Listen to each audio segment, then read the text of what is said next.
Dostlar salam. Deməli bu vətəndaş Göyçay rayonu Buğur kənd sakini Beyrullayev Elnur Sahiboğlu bunun barəsində Şəki Kommersiya Məhkəməsi 28 noyabr 2025-ci ildə qərar çıxarıb.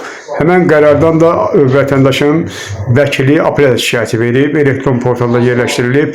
Buna baxmayaraq Göyçay rayon İcra və Probasiya şöbəsinin icra məmuru Cavid İsrafilov icraya başlaması haqqında qərar çıxardıb 3 dekabr 2025-ci ildə.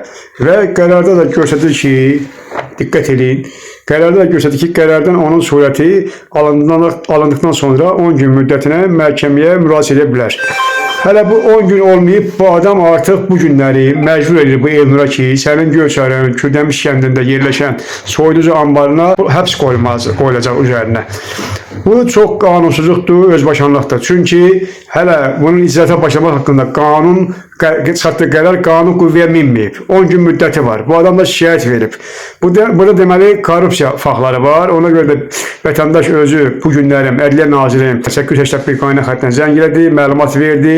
Mən də buradan Ədliyyə Naziri cənab Fərdi Əhmədovdan xahiş edirəm ki, belə yəni işin ötəsindən gələ bilməyən icra məmurları haqqında da belə Cavid İsrafilov kimi təcili və ciddi tədbirlər görülsün. Vətəndaş özü danışsın. Buyurun danışın. Mən Beyrullayev Elnur Sahiboğlu Göyçay rayon Buğur kəndində anadan olmuşam. Hal-hazırda Buğur kəndində qeydiyyatdayam. Sahibkarlıqla məşğulam. Özümə aid Göyçay rayon Kürdəmiş kəndində soyuducu anbarım var. Soyuducu anbarında kənd təsərrüfat meyvələri toplanır. Oradan Rusiya bazarlarına, müxtəlif regionlara bizim mal göndərilir. Yəni biz Azərbaycanlar ölkəmizə dollar, yəni pul axınında, yəni biz iş adam olaraq.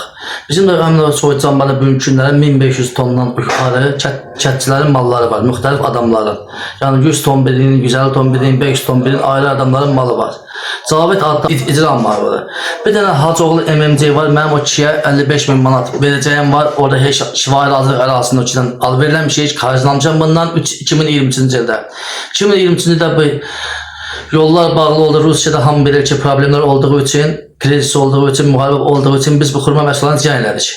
Mən də bu hacıya 30.000 manat pulu ödətməyimə baxmayaraq, hacının pulu çoxdur, hacının adamı çoxdur. Həm də onun da soyuducu anbarı var, mənim də soyuducu anbarım var. Məncə prinsipə. Şimdi mən də cənab prezidentdən bir sahibkar olaraq, cənab Fərdi Əhmədovdan İcraata başlamaq haqqında qərarı çıxardıb 3 dekabr 2025-də. Dərhalda orada yazır ki, 10 gün müddətinə qərardan şikayət verə bilərsən məhkəməyə. Bu 10 gün bitməmiş bu adam icraya başlayıb. Qanunsuz olaraq və vətəndaşa tələb edir ki, sən bugün gəl oraya, ambara mən deyil həbs qoyacağım. Deməli, burada korrupsiya əməlləri var da, bu korrupsiya əməlləri. Baxın, bax, qərarda nümayiş etdirəm. Baxın, diqqətlə baxın, qərarın tarixinə baxın. İcraata başlamaq haqqında qərar. Qərarın da bax, təhsil hissəsində diqqətlə qulaq asın. 4-cü hissədə. Qərardan onun surəti alındıqdan sonra 10 gün müddətinə məhkəməyə şikayət verilə bilər. Vətəndaş məhkəməyə hələ Kommersiya Məhkəməsinin qərarına şikayət verib. Apellyasiya şikayəti. Heç 10 gözləmir. Deməli, burada nəsə əmma var. Əmma da ancaq korrupsiya əməlləri ola bilər. Bunu da xahiş edirik. Ədliyyə Nazirinə artıq biz zəng edib qayna xəttə məlumat vermişik.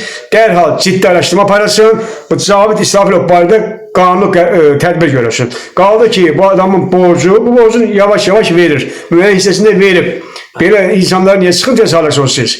Nabət buna siz əksinə bu adama şərait yaradılmalıdır ki, bu adam inkişaf eləsin. Bunun yanında nə adamlar işləyir, vətənə tövbələr verir dövlətə, vergi verir.